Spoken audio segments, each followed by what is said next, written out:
Hey everybody, it's John King. It is Friday, the 26th of January. I want to give you an update. It has been a full week of information that I've received on Dream for All. I'll start putting out more regular videos on subtopics and help educate you as we move forward through the next few months and helping to guide you in A, determining if this is the right program for you, and then B, helping to make it happen for you.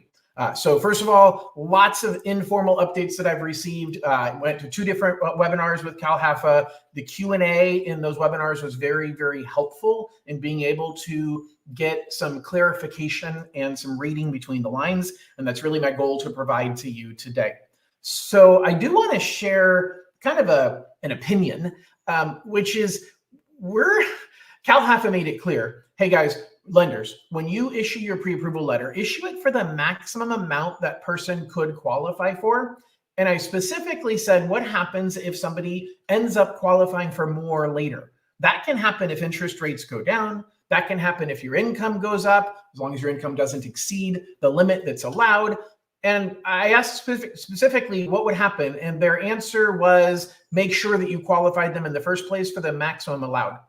Well, that creates a catch-22 for us.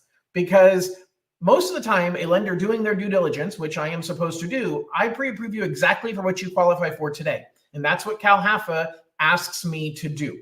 Yet, if rates go down or if your income goes up a little bit, you'll qualify for more and I won't necessarily be able to get you additional money on your voucher. And so that leads to my first recommendation of what I've learned. If you're trying to be conservative and buy at a lower price than what you're eligible for, we need to submit your voucher request on your Dream for All pre-approval at the top tier, at the absolute highest of what you could qualify for, because that way your reservation is for the biggest amount of the Dream for All funds. If you win the selection process, we're not allowed to call it a lottery anymore. Cal Haffa was slapped, I guess, by the state lottery department by saying that we have the California lottery and it's not you. So they're not allowed to call it a lottery. They're calling it a randomized selection process. And when they go through the randomized selection process and you win, you're going to get a voucher. And if you said, I want to buy at $500,000, that means your 20% allocation is $100,000. Now, if you end up buying a $450,000 home, they're going to lower that allocation to 90 grand. But if you buy a $600,000 home, my gut says they're basically going to say, no, you can't have more than the 100 that we set aside for you. So if you qualify for 600, request the 600 in the portal. It's frustrating because it means if we all round up and request a little bit more, then we're going to grab more of the money and it's going to go to fewer people. But it's the reality of we've got to look at, you don't know where rates are going to be. You don't know where house prices are going to be.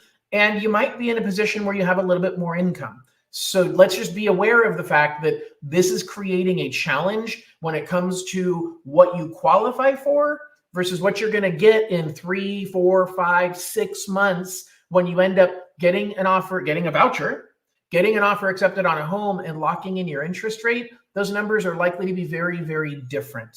Now, we're hopeful that interest rates are moving down. If you are not catching my market updates, I do a complete market update every Friday on my other YouTube channel, John Lone King. So look that one up, John Lone King on YouTube, and subscribe there as well. But we're seeing interest rates being very volatile right now. Everybody expects rates to be moving down overall this year, but we don't know how quickly, we don't know when. And so that's going to be an unknown when it comes to what you qualify for today versus what's the reality of the loan once you actually get selected. Now, some information that I've learned about the registration process and the timeline. So first of all, Cal Haffa has said they expect the reservation portal to open in April. Now, they didn't say what day in April, but they're kind of saying the month of April is when they expect you to be registering. They also clarified it will be you as the consumer who is doing the registration.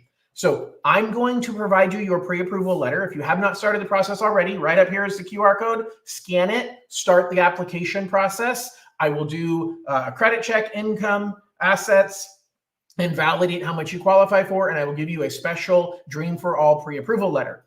You take that pre-approval letter and you submit it into the registration portal. By the way, if you think when the registration portal opens up that you might qualify for more because rates have come down, or you just want to see if you can qualify for more, we can always revisit your pre-approval right then. So start the process now so that we know that there's nothing that's an obstacle that we cannot overcome. Because if you have an obstacle, you need to have time to overcome that obstacle. And right now we're thinking you have 2 to 3 months if there's a challenge to overcome the obstacle so that you can have that pre-approval letter. But we can update the pre-approval letter in April when you submit to the portal so that you submit the highest possible pre-approval letter. Now, once you submit into the portal, you're going to be attesting to, under penalty of perjury, that you're a first-generation home buyer. But they clarified they're hiring private investigators, an audit firm, to audit 100% of the people who submit a registration request before the selection process happens. So they're expecting 20,000 people to register. Let me rephrase that. They're expecting more than 20,000 people to register for the vouchers. And they're thinking 1,700 to 2,000 vouchers are going to be provided. Okay. So they're going to be doing a validation process to confirm that you're a first generation home buyer. Now, you've heard me say up for the last couple of months that they added wording to the first generation home buyer rule that says, to the best of my knowledge, because they specifically said at the board meeting, they wanted to address people that were estranged from their parents and didn't have knowledge of whether their parents owned a home or not. Well, they further clarified this week, and they said that's all true, except the private investigation firm, the audit firm, is going to dig deeper. If the audit firm determines who your parents are, biological or adoptive, and they determine that one of your parents owns a home currently or owned a home at the time of their passing, they're going to kick you out of the registration process. They're going to invalidate your registration. So just be aware, even if you don't know whether your parent is a homeowner or not, you realize they're going to dig deep into this. They're paying a lot of money to hire people who are going to dig into that. So do with that information as you choose. Here's another thing that I learned. I had a client actually last week that said, you know, John, my spouse and I both would qualify on our own, and we both could buy on our own, and together we make too much money. We both don't want to buy a house, but we'd like to double our chances of getting a voucher. So we'd like to submit a request for one and then another request for the other one so that they have double the options. And to be honest, I thought about it and I said, I don't know if they're going to catch it or not, but technically I think you're fine, because technically you would you're not both going to buy, but each of you qualify on your own. Well, CalHFA clarified that. And they said, we are requiring everybody when they upload to the portal to attest that this is the only registration being done for your household. Now, how do you define household? What if you're living with your adult children and you're saying, hey, I want to move and my adult children want to move and we're going to buy 2 separate houses and split up as families? Are they going to call you one household because you live together and invalidate you? I don't know. But what they did say is if they find duplicate registrations, whether that's one person who applied twice or 2 people in the same household that both applied, they're going to delete the registration. They didn't say how many they're going to delete. So they might imply we're deleting everything. Like people who try to trick the system, you're out. Not you try and game the system and none of you are going to win. Maybe that's what they're doing. Maybe they're just eliminating the duplicate registration and keeping one of them. I don't know. They didn't answer it to that level, but just be aware they're taking this seriously. They're taking it super seriously. And so if you are in the position where you're trying to say, hey, how can I kind of stack the cards in my favor? The state's thinking through all of the different scenarios, and they're trying to make sure the cards are not necessarily stacked in anybody's favor, but that it's a level playing field across the board. All right. So as a reminder, it's going to be about 1,700 to 2,000 vouchers statewide. I've said in many of my presentations previously that it's based on geographic region. Now, they had said at one of the board meetings that they were going to make sure that the population of people who are drawn match the demographics of the population of the people who register. The winners match the demographics of the people who register. They're changing their tune a little bit. They're now saying the only criteria is geography, And outside of geography, it is random, 100% random. We'll see. I don't know. I mean, they're telling us it's 100% random, so I have to assume it's 100% random. But it is based on geography of the region. So I discussed certain regions that are going to have better pull through. Los Angeles being the biggest winner, 25% of the state's population lives in Los Angeles County, Los Angeles region, I should say.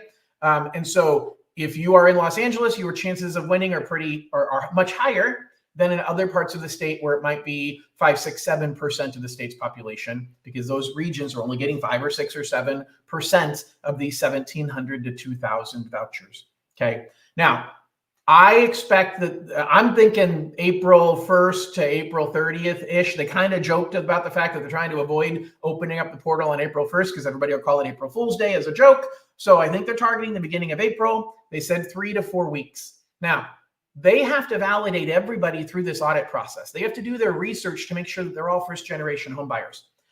I think that's going to take a little bit of time. The state said, we think it might be a week or two after the portal closes before we notify people. Well, that means we're talking first or second week of May. You're going to find out if you're a winner, or you're going to find out if you're on the wait list. So yes, there will be a wait list.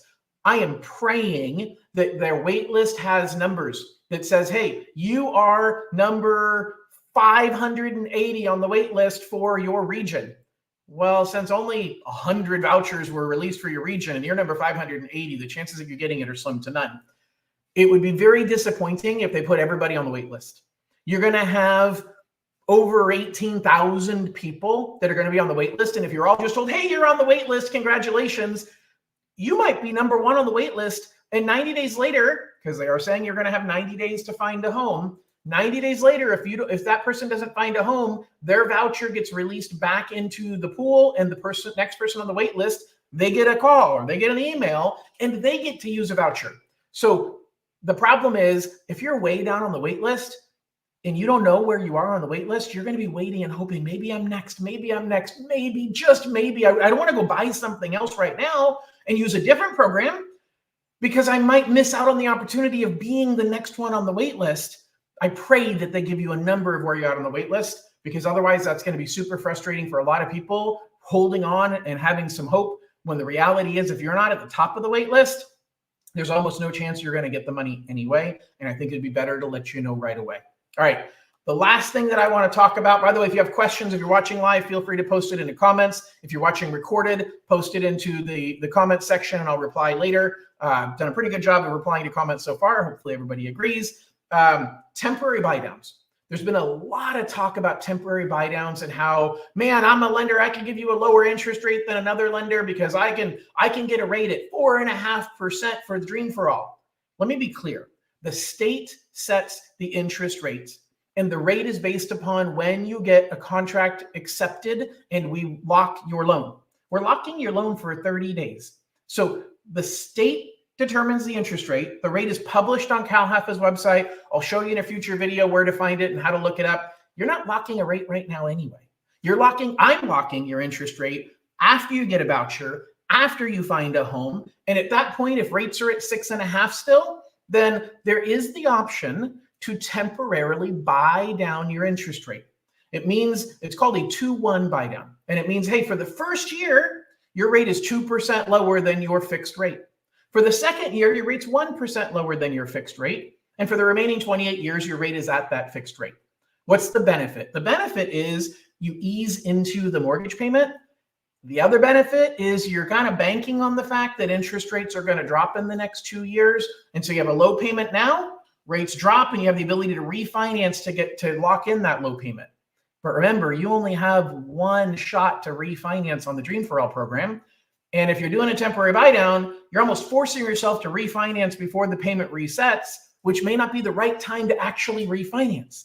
And so it creates a major catch-22. But here's the most important thing. The buyer cannot use the Dream for All funds to pay for the temporary buy down. That's not written anywhere. I've heard people already talking about, oh yeah, you can use your Dream for All funds for the temporary buy down and I'll just position it this way. No.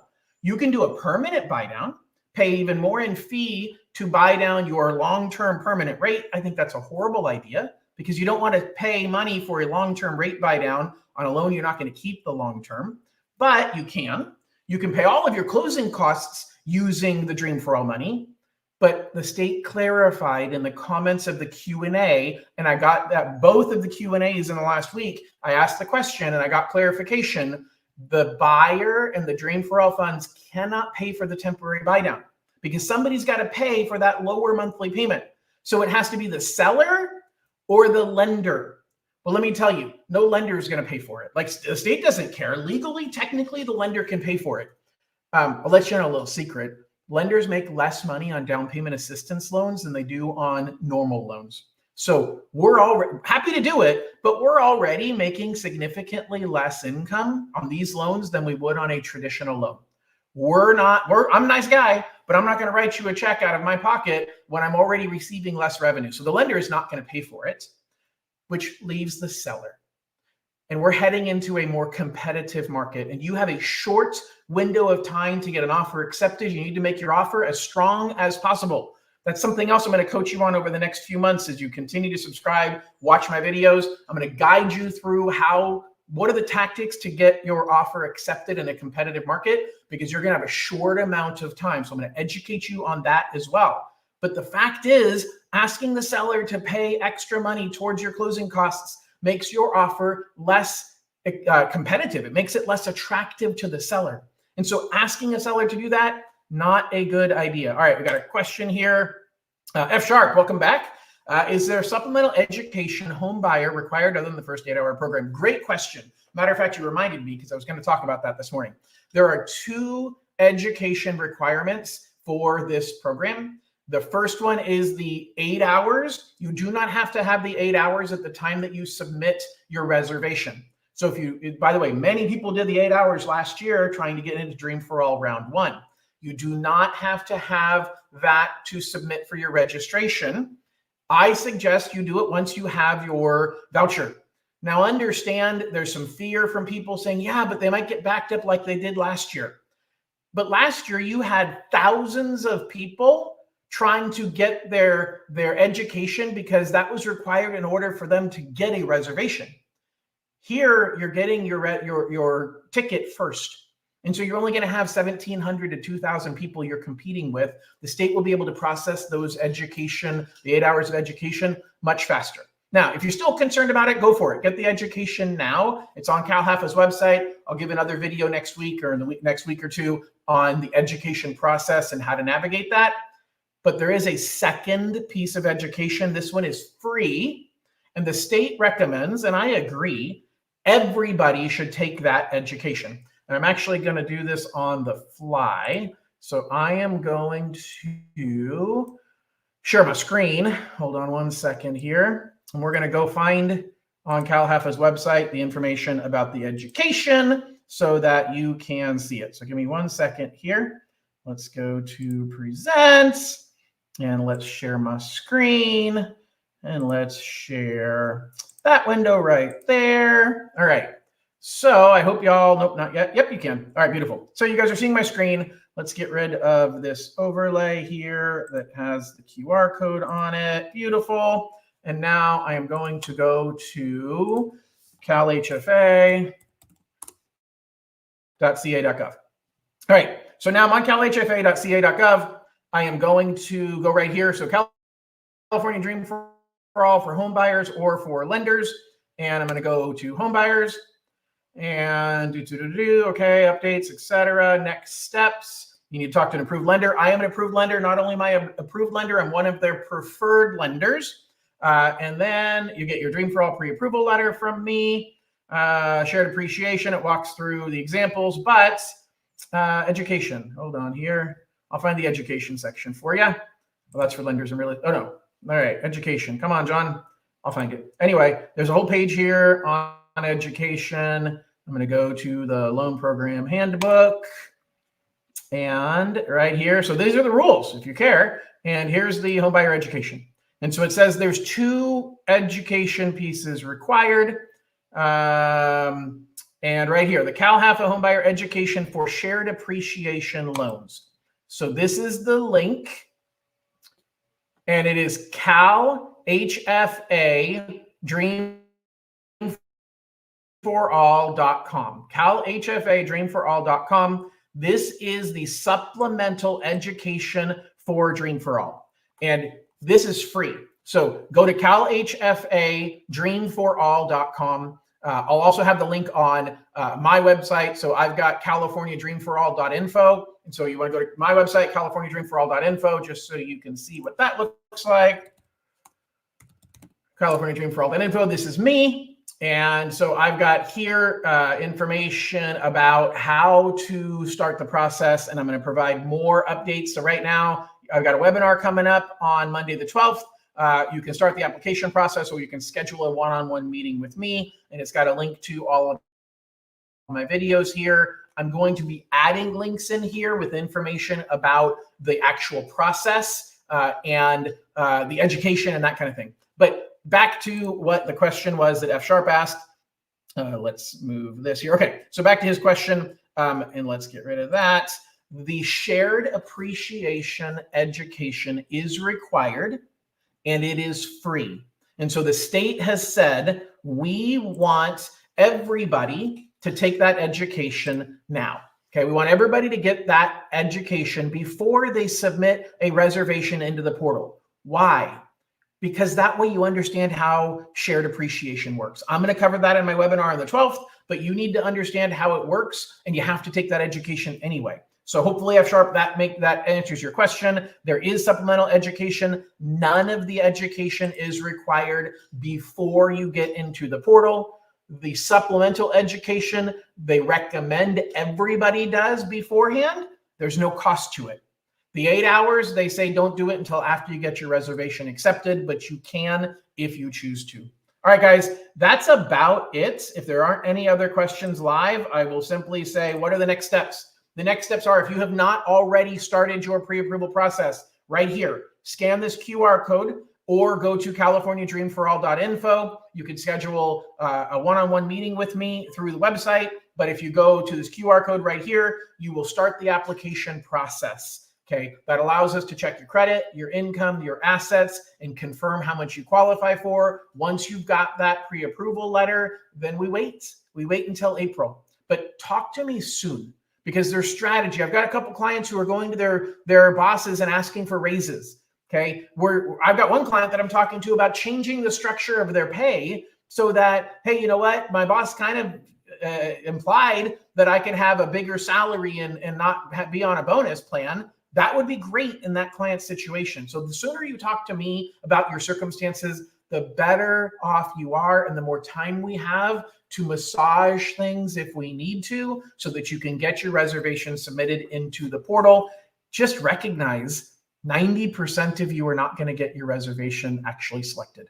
Again, they expected 20,000 or more reservations submitted, and they're talking about 1,700 to 2,000 people getting their reservations accepted.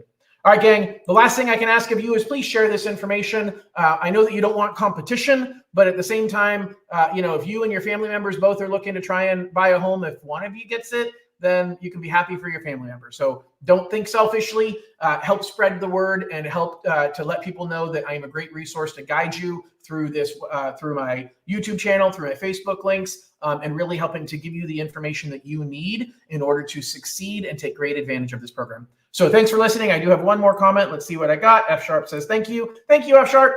Everybody, have a wonderful weekend. Well, all of us are in California, so we should be Niners fans this weekend instead of Ravens fans, I'm thinking. Not Ravens, who we're playing against. We're playing against the Lions. Anyway, I am born and raised in the Bay Area, so certainly a 49er fan, so go Niners. If you're not a Niners fan, don't tell me, and I'll still like you. All right, guys, have a wonderful weekend, and we'll talk to you soon. Bye.